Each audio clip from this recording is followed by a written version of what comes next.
Today I'm doing a bit of a different video, and today I'm going to be doing a video on 10 things you need to have on you or in your vehicle at all times. Now, there's going to be two lists. There are going to be 20 technical items, but there's actually going to be a bunch of items that kind of intertwine on both lists. Things that are kind of common sense to have with you at all times. Alright, so let's get into it. Now, these are in no particular order, just the order in which I laid them out in my drawer, so that way I wouldn't get lost on the numbers. Because I have actually, been known to do that. Be like number 5, number whatever, and I'll actually get lost. But yeah, basically, I'll get lost in what I'm telling you guys, and then I'll be like, oops, what did I just do? So, number 1 has to be a knife of some sort. Now, this actually kind of ties in a little bit with there's kind of two number 1s. Now, this is the first list is for Florida. Okay. Now, basically, this kind of ties into number 2, but it's number 1 and number 2 are two separate items. So, number 1 has to be a blunt object of some sort. Whether that be something like this, which was taken, I basically got 2 of them when I bought my TV mount. And, basically what it does is it sticks behind your TV.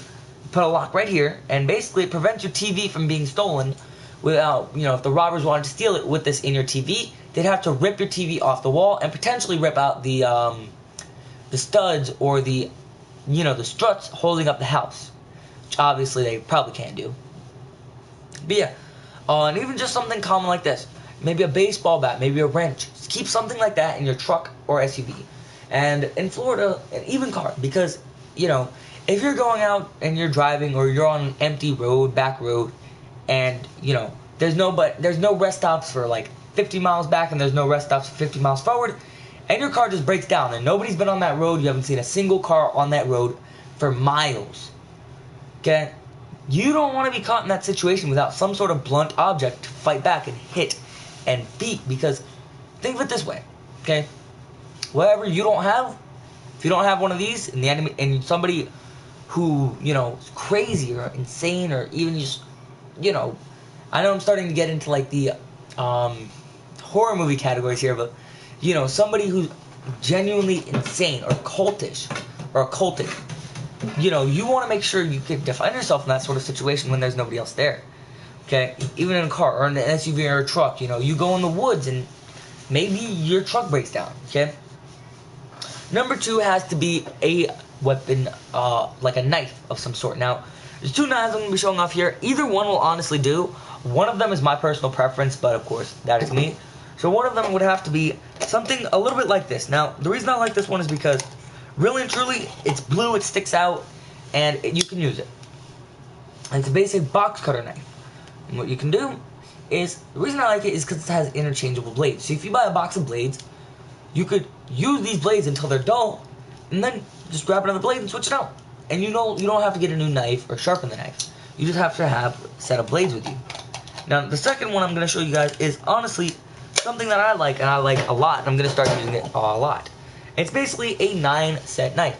It's small, can be hooked up to your keychain, and it's got a knife itself. It's got a flathead screwdriver, a Phillips head screwdriver, a bottle and can opener, a pair of scissors, a corkscrew, and a nail file and nail cleaner. I very much like that. Now, coming in at the number 3 spot has to be photo ID of some sort. Now, in Florida, you don't necessarily need this, but you kind of want it. Basically, you want it on you at all times, and you also want one in your vehicle. And that has to be a photo ID, like so. This is, it doesn't say my name, does it? No, it doesn't. So, yeah. Basically, you want a photo ID, even if something like that, okay? Something where they can identify you. Because let's say you are walking through the woods in Florida and you get mauled by a freaking something, an animal. We have bobcats, something like that. Let's say something mauls you. You want to have some way of them recognizing your face and being like contacting your family and telling them what happened. Okay, coming in at the number 4 spot has to be water. A bottle of water for everybody who you drive with, and a can of non-perishable food, or a little packet. There sell packets of non-perishable food that you can eat, like spaghetti and meatballs and stuff like that, just in case your vehicle breaks down and you need to eat. Coming into number 5 has to be, or number 6, because this is number 5, and then number 6 is canned food. Number 7 has to be a flashlight. Now, in Florida, you don't need a good flashlight. You can get a cheap little flashlight, and it'll last you, because really and truly, we're good, you know? We don't have too much issues in Florida. However, in other areas, not so much. Number 8 has to be a pack of batteries. Now, there was a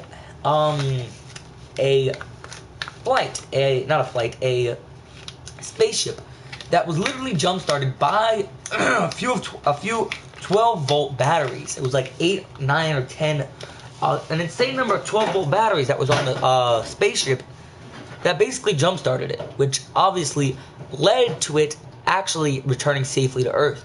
Without those batteries, it is believed that all 3 of the passengers / pilots would have been killed, and they would have never survived the re-entry to Earth, and would have actually died, and would have left their families without a father,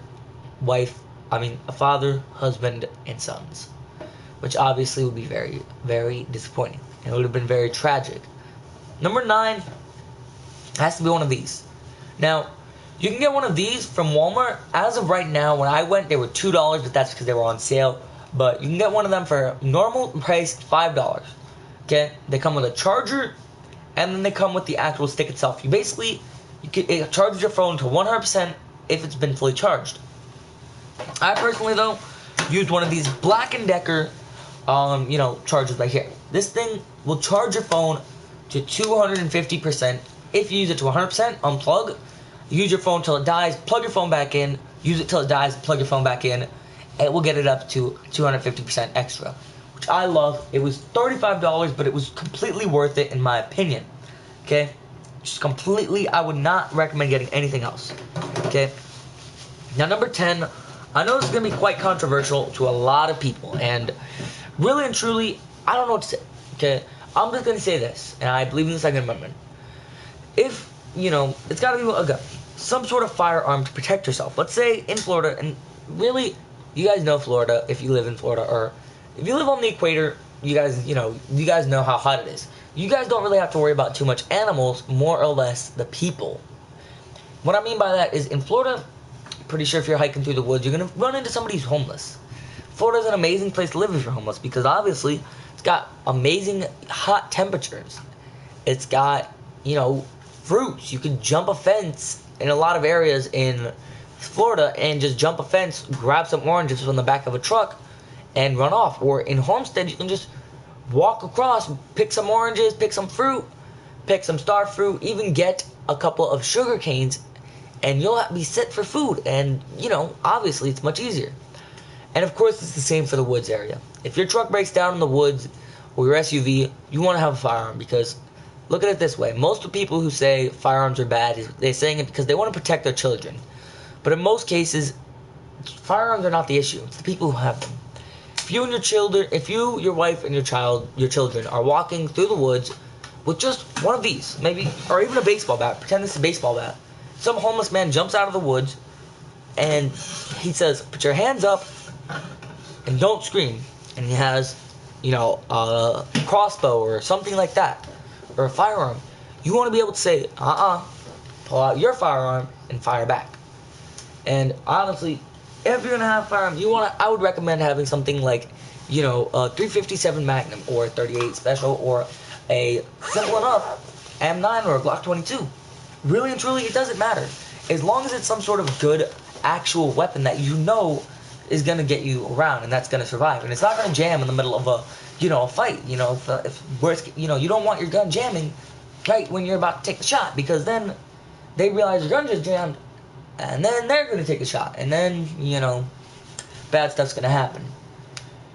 So yeah, getting into the number 1 of the next list, though, which is the winter area list. Basically, if you live in an area where when it becomes winter, it snows, this is the part for you. Florida, I've seen snow once. And I didn't like it. Yeah, I'm joking, but if you live in a winter area, the knife is the same. That's number 1. Number 2 would have to be one of these. Now, I know this looks very childish, and it actually is. It's a toy. It's a piece of my little brother's toy, but let me explain why it's useful. Now, doing this, and it may not seem like it, but doing this actually does help you. Helps you see because you're blocking light from being in your way, and you're narrowing it down to where you're looking. Now, that may not sound smart, but the way glasses work is actually very, very similar, except it helps you focus by having a thicker lens on certain things, and it blocks out, it blocks out light from certain parts. Now, it doesn't make too much sense on the surface, but once you think about it and the way our eyes work, it actually does make sense. Because if you're doing this and you're blocking all light from coming in, you're actually being able to read something from so far away. Same works for this.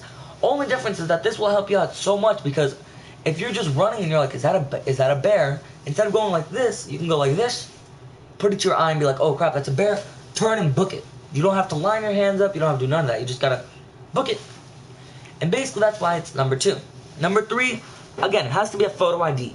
Simply because if in the snow you, on worst case scenario, freeze to death or something along those lines, you most definitely want to have a photo ID on you so they can identify you. They can contact your family. They can ensure that you get the insurance help you need. Okay, and that they're not just helping you for you not to give them insurance or all that or anything like that. So that's number 3. Number 4, again, same with the food and the water. So that kind of goes for number 4 and 5. Water and food. Number 6 is a flashlight. Again, same thing, but you want to have a good flashlight. So wait, 1, 2, 3, 4. So for number 6, instead of having a flashlight, I'd recommend a flammable lantern. That way, if you're walking through the snow and you are half a mile away from your truck and half a mile away from the road, you could stop and basically create a campfire. Now, it's going to take some work, but you could, and you could wait out a little bit of the cold there. Build a little shelter for a while. And then once the storm dies down a little bit, you grab your lantern and you start booking it. Number 7. Again, this has to be batteries. Now, batteries are very important. I've already explained that. And number 7 and number 8, I was going to do number 8 being this, but it's not. Number 8 isn't a blunt object. Number 1 has to be a blunt object and a knife. Okay? But number 8 really is going to be a jacket. So, really and truly, the jacket type you get can make the difference between life and death. And in certain cold states, this is actually very true.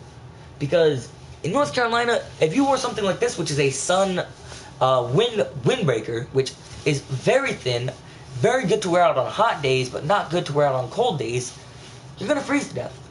But if you wear something thick, like this jacket over here, which is thick, it's got fur on the inside, it's just amazing, it's comfortable, basically like a bed inside your jacket, you're going to be in a good situation. So that's what number 8 is. Number 9 has to be, basically, it's hard to put this into words, but essentially have a suitcase sort of thing. Now, that kind of sounds dumb on the surface, and if I explain it, it's going to sound smart, but basically, hear me out. Pack a small suitcase, not even a suitcase, maybe just a little bag, a backpack. Get one of them $5 JanSport backpacks and fold up some clothing for you if you're going mudding a lot or off-roading. Have a pair of not swimming trunks, but gym shorts. Have a pair of jean shorts and a tank top. Then have a pair of jeans and a jacket. Basically, you want to have this if you live in Florida or not, because you don't know how the temperature is going to change depending on where you go. And you may want to dress in layers depending on how it is. Of course, you want the gym shorts to be able to swim if you need to, worst case scenario, jump in the water with the fish to catch some food and catch some lunch.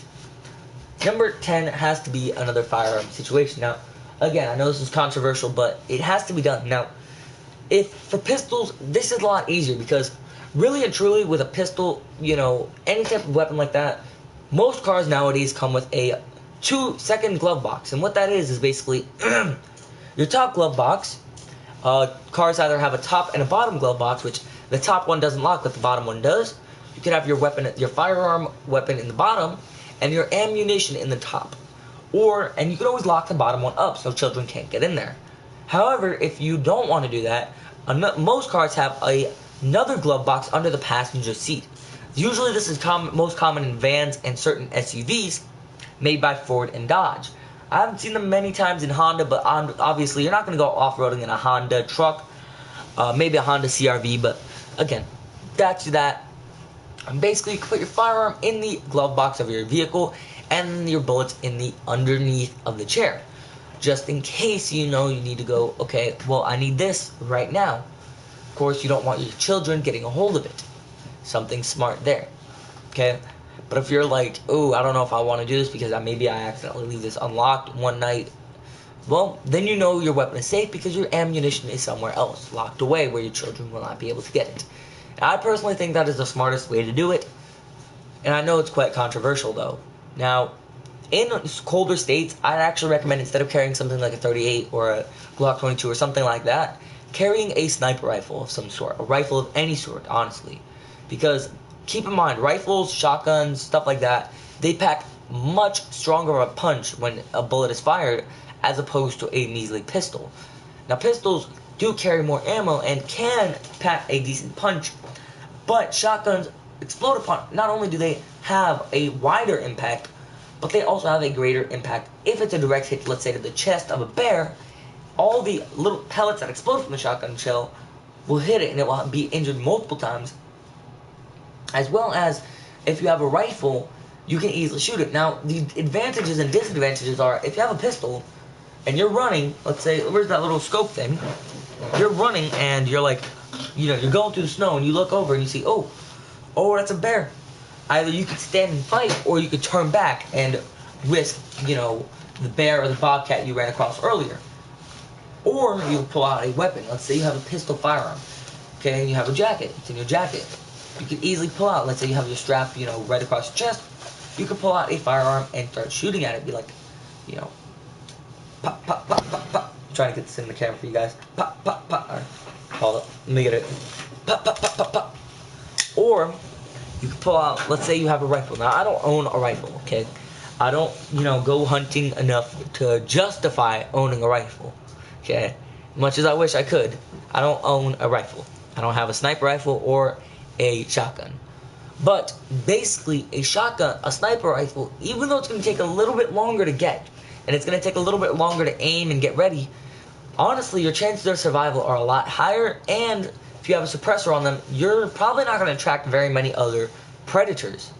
Let's say the bear's coming at you, you get your rifle ready, and you fire right as it's in front of you.